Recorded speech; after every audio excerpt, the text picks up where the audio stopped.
ये दो लोग जो है आपको गंभीर परेशानी में दिखाई दे रहे हैं वाकई समीर जी, अरविंद केजरीवाल और भूपेश बघेल। बिल्कुल दोनों बहुत गंभीर परेशानी में। और मैं तो कहना चाहता हूं कि अरविंद केजरीवाल के संग तो आम आदमी पार्टी को भी आरोपी बनाने का सुप्रीम कोर्ट ने बोल दिया था। मुझे ऐसा लग रहा है कि आम आदमी पार्टी के अरविंद केजरीवाल और छत्तीसगढ़ के मुख्यमंत्री भूपेश बघेल दोनों इस बात को बहुत बेहतर तरीके से जानते हैं कि अब उनके पास बहुत ज़्यादा विकल्प बचे नहीं है। वो जब तक ईडी से बचना चाहते हैं बच सकते हैं, लेकिन अब कुछ दिनों के अंदर उन्हें पेश होना होगा। और मुझे लग रहा है कि अब ये तार सीधे सीधे दोनों मुख्यमंत्री की तरफ जुड़ रहे हैं और आने वाले दिनों में आप देखोगे कि इन दो राज्यों के मुख्यमंत्री ईडी की कस्टडी में जाएंगे और मुझे लग रहा है वहां नए मुख्यमंत्री प्रदेश को देना पड़ेंगे। वो नौबत आएगी जल्द, पक्का आने वाली है, क्योंकि ईडी किसी भी स्थिति में किसी भी मुख्यमंत्री पर सीधे आरोप नहीं लगाती। अगर अरविंद केजरीवाल को ईडी ने सम्मन कराया तो निश्चित रूप से उनके उप मुख्यमंत्री मनीष सिसोदिया ऑलरेडी जेल के अंदर है।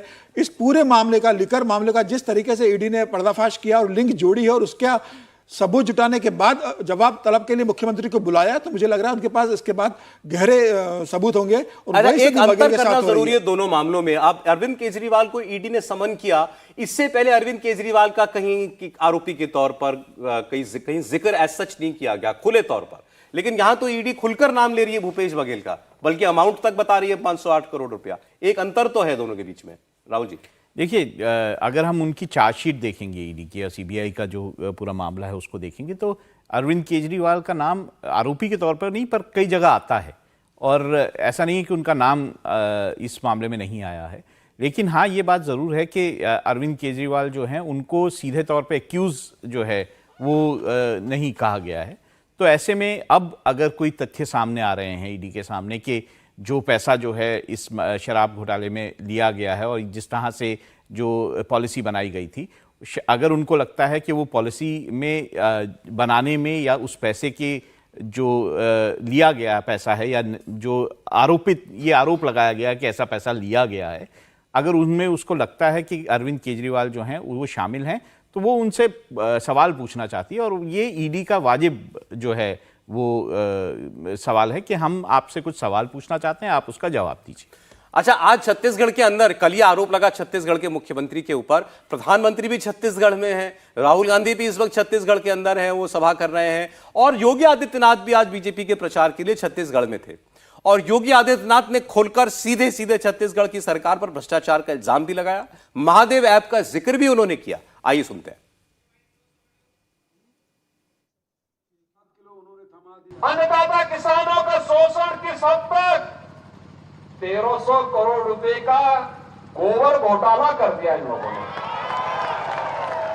याद करिए, गोबर घोटाला एक बिहार में हुआ था, चारा घोटाला, अब छत्तीसगढ़ में हो गया गोबर घोटाला। यानी बिहार से कांग्रेस के साथ लालू जी का गठबंधन ऐसा हुआ कि वह चारा गोबर में बदल करके उन्होंने यहां के किसानों के हिस्से का 1300 करोड़ रुपए टकर दिया। एक नया घोटाला आ रहा है महादेव ऐप के नाम पर, 10 लाख लोगों के पैसे को हड़पने का। यानी ये एक एक कांग्रेस के भ्रष्टाचार की परत खुलती जा रही है और इनका वास्तविक रूप सामने आ रहा है। भगवान ने संकल्प लिया था, निस्सरहीन करो मही, भुज उठाए प्रण कील। उन्होंने एक संकल्प लिया था उस समय,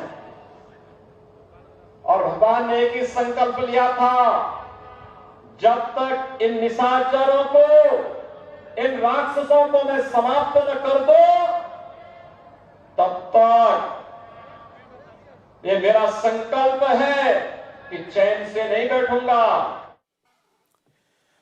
अब सवाल यह कि क्या देश की राजनीति 2024 तक इसी भ्रष्टाचार के केंद्र बिंदु के इर्द गिर्द घूमने वाली है? प्रधानमंत्री जो बात बार बार कह रहे हैं, और वाकई बहुत बड़ी बड़ी हस्तियां जो हैं या बड़ी बड़ी मछलियां वो जेल जाती हुई, कानून के दायरे में आती हुई दिखाई देंगी। देखिए, 15 अगस्त को प्रधानमंत्री ने अपने भाषण में बहुत स्पष्ट कहा था कि परिवारवाद से मुक्ति पानी है तुष्टीकरण की राजनीति से मुक्ति पानी और भ्रष्टाचार की राजनीति से मुक्ति पानी हमें।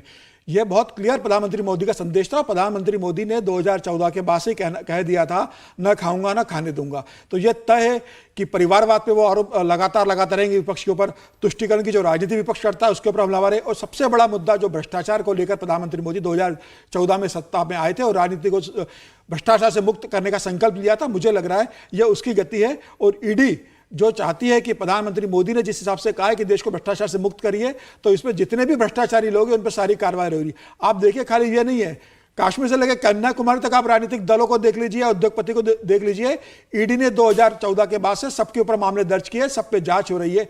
अरविंद केजरीवाल पे जांच हो रही है, हेमंत सोरेन के ऊपर जांच हो रही है, अजित पवार भले ही गठबंधन में आ गए, उनके ऊपर जांच चल रही है, शरद पवार के ऊपर ईडी का नोटिस है, स्टालिन के ऊपर ईडी का नोटिस है, अखिलेश यादव की पार्टी की जांच चल रही है, ममता बनर्जी के मंत्री कैश के साथ पकड़े आ गए, जेल में चले गए, उनके ऊपर जांच चल रही है। तो मुझे लग रहा है कि प्रधानमंत्री मोदी का स्पष्ट संदेश है, आप कितना भी आरोप लगाओ कि ईडी का उपयोग केंद्र सरकार कर रही है, मैं आपके दबाव में नहीं आने वाला हूं। और ना ईडी रुकने वाली है, ना ईडी थकने वाली है, ना ईडी झुकने वाली है।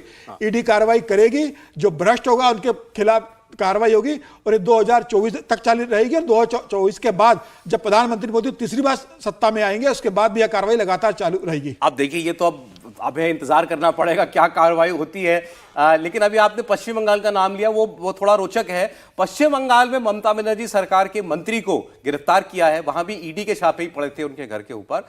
और ये अब वन मंत्री है वहां पर, इससे पहले ये फूड मिनिस्टर थे, खाद्य आपूर्ति मंत्री थे। और पीडीएस घोटाला वहां पर हुआ। आज जब ईडी इनको लेकर के जा रही थी, तो वो आदमी, ये मंत्री जो ये कहते हुए सुनाई दे रहे हैं कि दीदी सब जानती है, दीदी सब जानती है। तो जो लिस्ट बताई है, मैं पश्चिम बंगाल से लेकर के तमिलनाडु तक सबके नाम है। देखिए, जैसे कि मैं सहयोगी बोल रहे थे कि ये आप अगर देखें 2014 में जिस तरह से प्रधानमंत्री जो हैं उन्होंने एक बड़ा मुद्दा बनाया था भ्रष्टाचार को, और उसके सिर्फ मुद्दा नहीं बनाया था, वो कोई ऐसा नहीं है कि चुनावी मुद्दा था।